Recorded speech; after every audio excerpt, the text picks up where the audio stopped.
Bonjour à tous, aujourd'hui épisode spécial sur quel a été mon premier manga. Donc je devais avoir 11 ans à peu près et je lisais beaucoup à l'époque. Et dans l'espace culturel où j'achetais mes livres, il y avait d'un côté les livres jeunesse et en face les mangas. Et ce jour-là, j'y allais pour acheter le dernier tome de La Guerre des Clans, que je lisais à l'époque, et pile en face, je vois un manga. Ce manga, c'était La Fille des Enfers. J'avais déjà entendu parler de manga, donc j'étais un peu intriguée. Alors je regarde le résumé, je commence à feuilleter.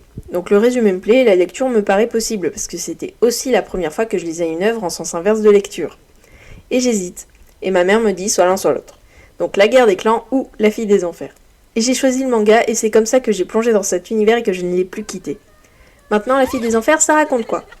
Bien, on suit des victimes, souvent lycéennes, dans leur vie quotidienne, qui vont se retrouver harcelées, agressées ou être témoins d'une injustice. Pieds et poings liés, ils se tournent alors vers le courrier des enfers, un site accessible uniquement à minuit.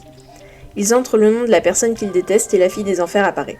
Elle leur donne une poupée de paille avec une ficelle autour du cou et leur dit de tirer la ficelle pour que leur vengeance s'accomplisse. Toutefois, deux tombent pour une malédiction. L'agresseur ira en enfer immédiatement, mais la victime ira aussi à sa mort. Alors il y a un animé et les épisodes peuvent être vus indépendamment. Il y a quand même un fil conducteur mais il reste très discret. L'animé compte 4 saisons et il existe aussi un drama. Voilà, c'est la fin de cette vidéo, j'espère que ça vous aura plu et à la prochaine!